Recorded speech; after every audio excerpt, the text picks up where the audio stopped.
don't even need binoculars. You look outside, you have China ships all over the place. You have Russian ships all over the place. We're not letting that happen. We're not letting it happen. And if Denmark wants to get to a conclusion, but nobody knows if they even have any right, title, or interest. The people are going to probably vote for independence or to come into the United States. But if they did do that, then I would tariff Denmark at a very high level.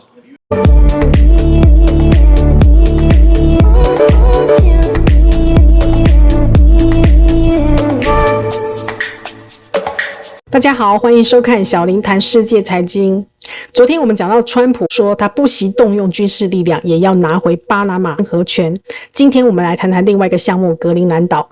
川普说他愿意花下重金买下格陵兰岛。格陵兰呢是全世界最大的海岛，它是属于丹麦的自治区，人口只有大概57000多人，全年平均温度是零下10度，冰天雪地的。我相信像我们在亚热带地区生活久了的人，应该不会喜欢全年几乎处在这个冰封状态的环境之下生活。不过川普可能会告诉你，他也不爱生活在雪地啊，但是呢，他很爱格陵兰岛。格陵兰岛的重要性呢，可以分为2项，一个是关于天然资源，一个是关于地理位置。格陵兰岛看起来就是一整片广大的雪地还有冰原，但是呢，它底下蕴藏着石油、天然气，还有被称作稀土的大量矿产。这边补充说一下稀土的作用。稀土在高科技产品呢是不可或缺的原料，对于这个生产电动汽车、风力发电机、LED、手机、电脑这些来讲，都可以说是关键元素。大多数的国家把它列为一种稀缺性的战略资源，广泛应用在尖端科技领域跟军工领域。格陵兰岛上的稀土呢，不只是量多还特别纯，它没有掺杂这个工业提炼所不需要的元素，因此各国就像是鲨鱼闻到血一样，有这么丰富稀土矿的地方，谁都想去挖一挖。那关于地理位置的部分呢，我们要先来谈一下北极圈中的大国角力。首先呢，还是跟丰富天然资源有关。北极圈的海洋长期以来因为被冰封，所以就很多人都忽视它。但是呢，随着全球暖化，北极的冰层正在迅速溶解，这片海域正以比地球其他地方快4倍的速度在升温所以呢，随着冰层的消退，新的航运航道、石油跟天然气资源，还有其他矿产资源都逐渐显现。那各国当然就想要争夺这一片新开放海域的控制权。加拿大自己声称拥有西北航道的主权，认为这条宝贵的新航运航道穿越加拿大领土应该要归他所有。那俄罗斯呢，则是在北极前线建立的这个大量军事基地，并且声称它领海范围延伸到这个北极点。几年前俄罗斯甚至在这个北极海床上插了自己的国旗美国则是投入超过10亿美元建造这个破冰船，用来巡逻北极海域。即使是非北极国家的中国也试图想要参与其中，他跟俄罗斯合作打造了冰上丝绸之旅，并且在北欧地区投资了100亿美元的基础设施项目。格陵兰作为通往北极海的门户，正成为大国角力的焦点。这座巨大的岛屿呢，大部分都是落在北极圈之内。早在20世纪初呢，北极探险家们把它视为通往北极点的理想出发地。美国早已认识到格陵兰的战略潜力，曾经说服丹麦帮助他驱逐当地的因纽特社区，以便在这个地方建立空军基地。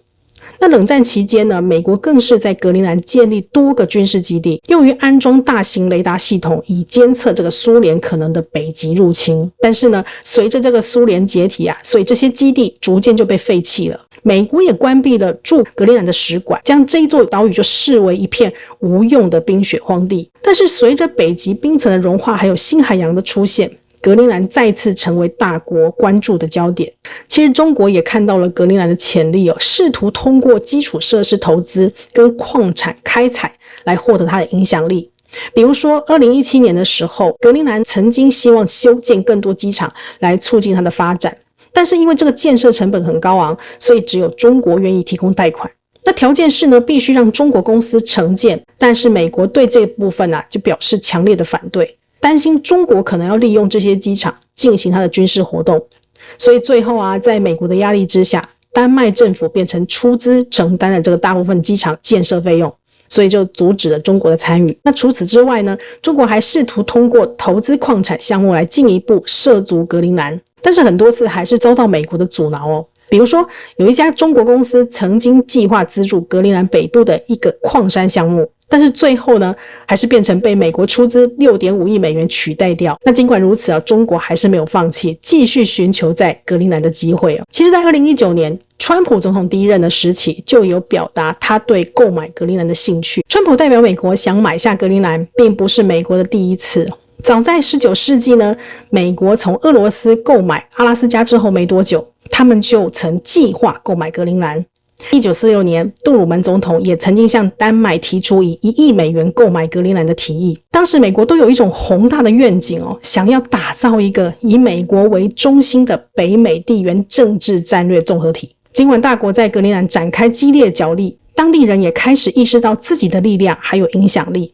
格陵兰人对外国投资都是持着这个谨慎的态度，尤其是来自中国的投资。根据调查，大概 70% 的格陵兰人都反对来自中国投资，但是呢，他们对西方国家的干预也是抱有戒心的，认为应该由格陵兰人自己来决定岛屿的未来。当地人越来越认识到自己在这一场全球竞争中的杠杆作用，并且呢，希望为自己的国家争取最好的交易。他们都有说，我们欢迎理念相近的国家来投资，但是呢，必须要以我们的方式进行。其实先前已经有格陵兰岛上民众有反映，当初美国国务卿庞培欧有告诉他们应该要拒绝中国投资，那当地人就觉得说，美国至少应该就要认真投资格陵兰因为他们当地的建设投资确实很匮乏。自治区政府当然是极力反对，并不想要让任何国家插手格陵兰的治理，但是岛上的居民想要更好的生活嘛。如果美国真的能落实对格陵兰基础建设给予支援，或许未来确实会有进一步可以再谈的空间